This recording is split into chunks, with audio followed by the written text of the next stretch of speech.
काय काम चालू आहे, कोण कोण आहे त्याच्यामध्ये, कसं असणार आहे? येणाऱ्या 22 सप्टेंबर पासून नवरात्र उत्सवाला सुरुवात होत आहे आणि मंदिरे समितीमार्फत त्याची तयारी सुरू आहे।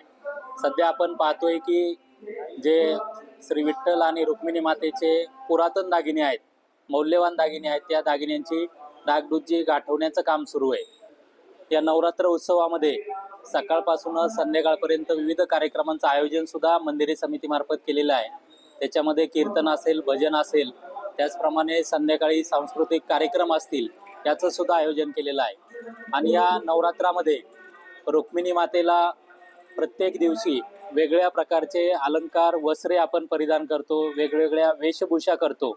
याच्यासाठी जे आपल्या खजिन्यामध्ये मौल्यवान आणि पुरातन दागिने आहेत ते आपण त्याची डागडुजी करण्याचं काम या ठिकाणी सुरू आहे।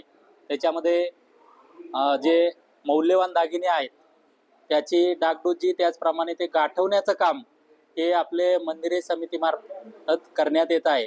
गेल्या 1985 पासून पटवेकरी ताजुद्दीन पटवेकरी या ठिकाणी आपल्याला सेवा देतात, विविध प्रकारचे दागिने गाठवण्याचं काम करतात आणि दागिन्यांची निगा राखण्याचं काम मंदिरे समितीमार्फत आणि त्यांच्या मार्फत केलं जातंय।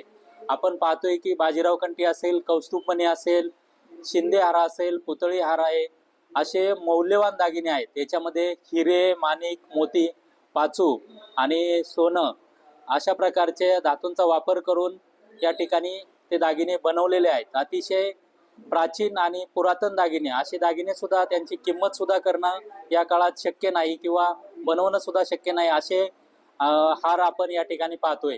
छत्रपती शिवाजी महाराज असतील, त्याचप्रमाणे शिंदे घराणं असेल, होळकर घराणं असेल, त्याचप्रमाणे पेशवेकालीन सुद्धा या ठिकाणी दागिने रुक्मिणी मातेला परिधान आपण त्यावेळेस त्यांनी आपल्याला दिलेले आहेत, अर्पण केलेले आहेत। हे दागिने जतन करण्याचं, त्याचप्रमाणे ते चांगले दिसावेत, चांगले राहावेत म्हणून मंदिरे समितीमार्फत हे काम सुरू आहे।